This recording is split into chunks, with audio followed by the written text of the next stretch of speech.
Chapter 16. I had to fight like a tiger to wake up the next morning. The first thing I saw was those horses thumbtacked all over the wall. I stretched and noticed my shirt was off. I kicked my legs, and I could tell I was under the covers with one sheet underneath me and one sheet on top of me, and my pants were off too. Boy, I must have been real tired last night. I couldn't even remember getting undressed and getting between the sheets. But that explained why I was sleeping so hard. I found out one of rich people's secrets.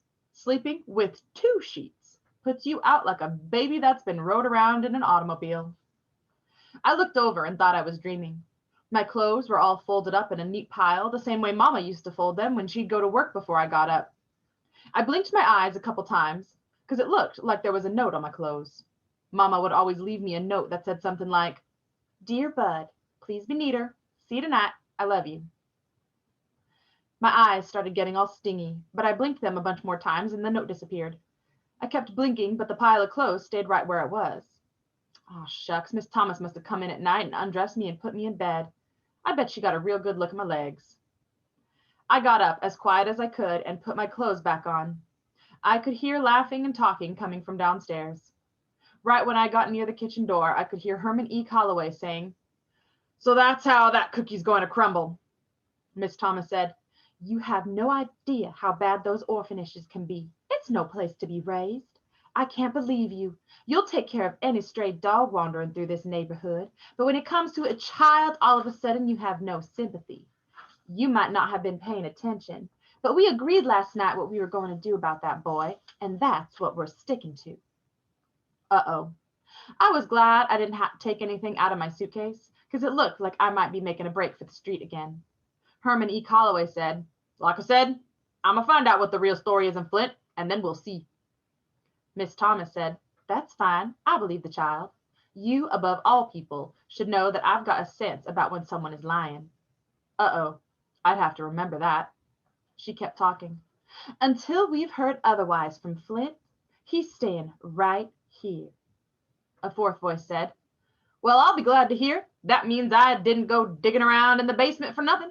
I think he's going to really like this." It was Steady Eddie, and it sounded like he had something for me. I ran back up the steps on my tiptoes and down the hall to the little dead girl's room.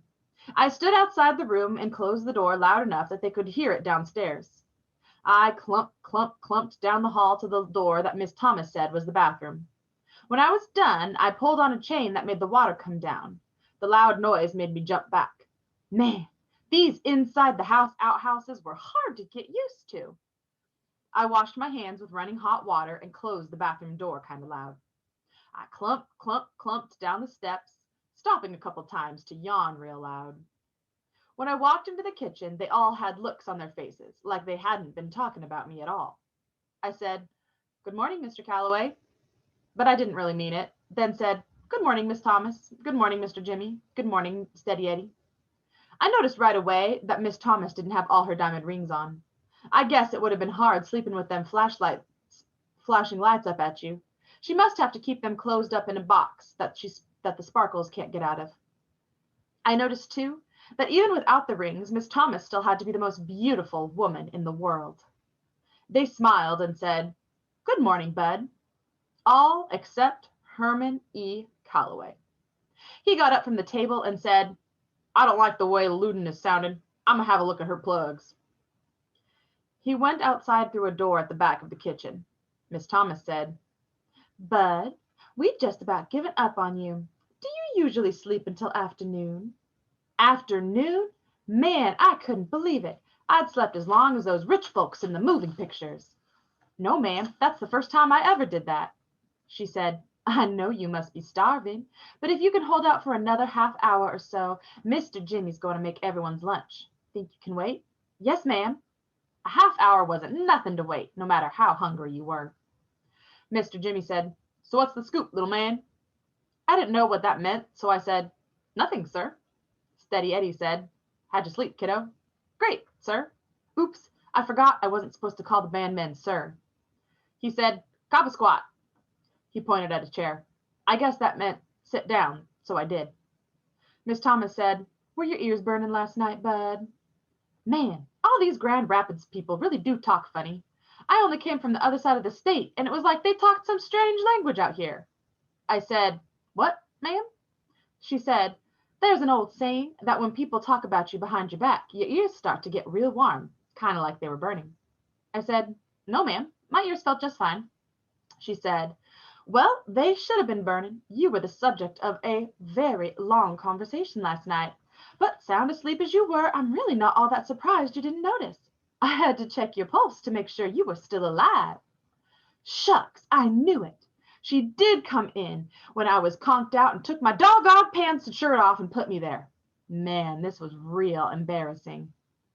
Miss Thomas said, Mr. Calloway and the band and I talked about you for a long time. We've come up with something we want to discuss with you, but we need your help in deciding what to do. Uh-oh, that was Rules and Things number 36 or something. That meant I was going to have to get ready to go fetch something for her. I said, yes, ma'am. She said, we've got to talk to some people in Flint first, but if they say it's all right, we were hoping that you'd stay here at Grand Calloway Station for a while. A gigantic smile split my face in half. Miss Thomas said, I'm going to assume that smile means yes. I said, yes, ma'am. Thank you, ma'am. Miss Thomas said, before that grin gets stuck on your face, let me tell you, you're going to have lots of chores and things to take care of around here, bud. You'll be expected to pull your own weight the best you can.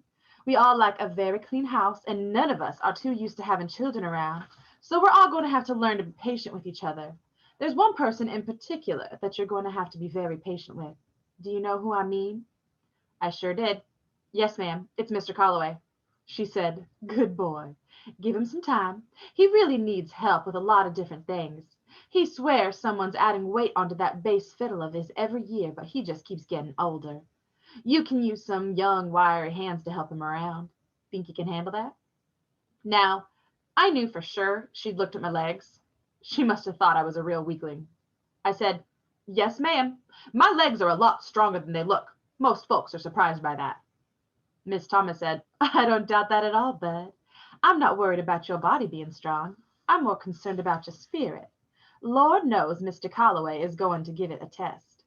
I said, yes, ma'am. My spirit's a lot stronger than it looks, too. Most folks are really surprised by that.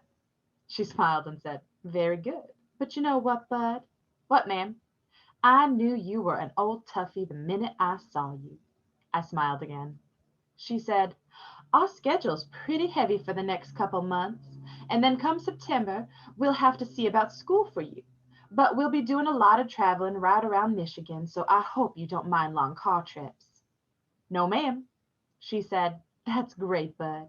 Something tells me you were a godsend to us. You keep that in mind all the time, okay? Yes, ma'am. Then she did something that made me feel strange. She stood up, grabbed both of my arms, and looked right hard in my face, just like Mommy used to. She said, really, bud, I want you to always keep that in mind. This might get hard for you some of the time, and I don't always travel with the band, so I don't want you to forget what I'm telling you. I said, no, ma'am, I won't. Steady Eddie said, since you're going to be part of the family, there's some things we've got to talk about. Now, I've noticed the tight grip you keep on that old suitcase of yours. I need to know how attached to it you are. I carry it around with me everywhere I go because all my things are there. I wasn't sure if I liked the way this talk was going. Steady Eddie said, that's what I need to know. Are you attached to the suitcase, or is it the things inside that are important? I'd never thought about that before. I'd always thought of my suitcase and the things inside together. I said, the things I got from my mother are the most important. He said, good, because if you're going to be traveling with us, it just wouldn't look too copacetic for you to be carrying that ratty old bag. He reached under the kitchen table and pulled out one of those funny-looking suitcases that the band kept all their instruments in. This one looked like a baby one to his. He put it on the table, opened it, and said, since you're going to be traveling with Herman E. Calloway and the Worthy Swarthies, which is known far and wide as a very classy band, it's only fitting that you quit carrying your things in that cardboard suitcase. This is my old alto saxophone case. I've been hanging on to it for 3 years now, ever since the horn got stole right off the stage in Saginaw. But it doesn't look like I'm ever going to get it back, so I figured you might as well keep your mama's things in it. Wow! Thank you, Steady Eddie. I pulled my new case over to me. The inside of it had a great big dent where Steady Eddie's saxophone used to go. Now there wasn't anything in it but a little raggedy pink towel. The case had some soft, smooth black stuff all over the inside of it. It covered everything, even the dent. There was a real old smell that came out of it, too, like dried up slobber and something dead.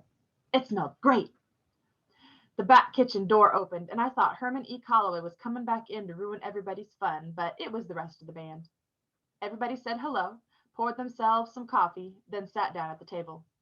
Doodoo Bug said, I see Mr. C's got Lou Dean's carburetor tore down again. Anything wrong? Miss Thomas said, There's lots wrong, but not with that car. They all laughed, so I joined in too. I patted my new case and said, This here's my case now. I'm going to be going around with you. They smiled, and Dirty Deed said, So would he. Glad to have you on board, partner. Steady Eddie said, I was just about to tell him some of the things Herman E. Calloway requires of everybody in his band. The thug said, otherwise known as Herman E. Calloway's rules to guarantee you have no female companionship, no alcohol, and no fun at all. Rule number 1, practice 2 hours a day. Mr. Jimmy said, That's a good one. Steady Eddie said, So I got you this, bud. Steady Eddie had another present for me. This was a long, brown, skinny wooden flute. I was going to have to learn music. He said, It's called a recorder. Once you've developed a little wind and some tone and a embouchure, we'll move on to something a little more complicated. These must have been more of those Grand Rapids words, because they sure weren't like any American talk I ever heard before. I said, Thank you. Steady Eddie said, Don't thank me until you've been through a couple hours of blowing scales. We'll see if you're still grateful then. The thug said, Now all that's left is to give little stuff here a name. Miss Thomas said, You know, I don't like the way Lou Dean's been sounding. I think I'm going to go back in the air in the trunk. She picked her coffee up and started to leave the kitchen. Doodoo Bug said, You don't have to leave, Miss Thomas. Darling, I know that. It's just that this is one of those man things that you all think is so mysterious and special that I have absolutely no interest in. The only thing I can hope is that the process has improved since you four were given your names. Then she left the room. As soon as she was gone, Steady Eddie told me, Hand me your axe and stand up, bud. I was starting to catch on to this Grand Rapids talk. I remembered that axe was an instrument. I handed Steady Eddie my recorder and stood up in front of him. He said, Uh-huh. She was right. This is mysterious and special, so that grin's gotta go, brother. I tried to tie down my smile. Steady said, Mr. Jimmy, you're the senior musician here. Would you proceed? Mr. Jimmy said, Gentlemen, the floor is open for names for the newest member of the band, Bud Not Buddy. They started acting like they were in school. The thug raised his hand and Mr. Jimmy pointed at him. Thug said, Mr. Chairman, in light of the boys' performance last night at the Sweet Pea, I nominate the name Waterworks Willie. Shucks, I was hoping they'd forgot about that. Mr. Jimmy said, You're out of order, Douglas. Steady raised his hand. Mr. Chairman, this boy is obviously going to be a musician. He slept until 12:30 today, so I propose we call him Sleepy. Mr. Jimmy said, Name Sleepy's before the board. Any comments? Dirty Deed said, Too simple. I think we need something that let folks know about how slim the boy is. Doodoo Bug said, How about the bone? Steady said, Not enough class. He needs something so people will know right off that the boy's got class. Mr. Jimmy said, Well, how do you say bone in French? French always makes things sound a lot classier. The thug said, That's easy. Bone in French is la bone. Doodoo Bug said, La bone. Nah, it don't have a ring to it. Steady Eddie said, I got it. We'll compromise. How about Sleepy La Bone? I couldn't tie the smile down anymore. This was about the best name I'd ever heard in my life. Mr. Jimmy said, Let me try it out. Ladies and gentlemen, thank you very much for coming out this cold November night. This night that will live in history. This night that for the first time on any stage anywhere, you have listened to the smooth, saxophonic musings of that prodigy of the reed, Mr. Sleepy La Bone. The whole crowd broke out clapping. The thug said, What can I say about bang? Dirty Deed said, You nailed him. Doodoo Bug said, That is definitely smooth. Steady said, My man. Mr. Jimmy said, Kneel down, young man. I got down on one knee. Mr. Jimmy tapped me on the head 3 times with my recorder and said, "Arise and welcome to the band, Mr. Sleepy LeBone." I got off my knee and looked at my bandmates. Sleepy LeBone. Shucks. That was the kind of name that was enough to make you forget folks had ever called you Buddy or even Clarence. That was the kind of name that was enough to make you practice 4 hours every day, just so you could live up to it.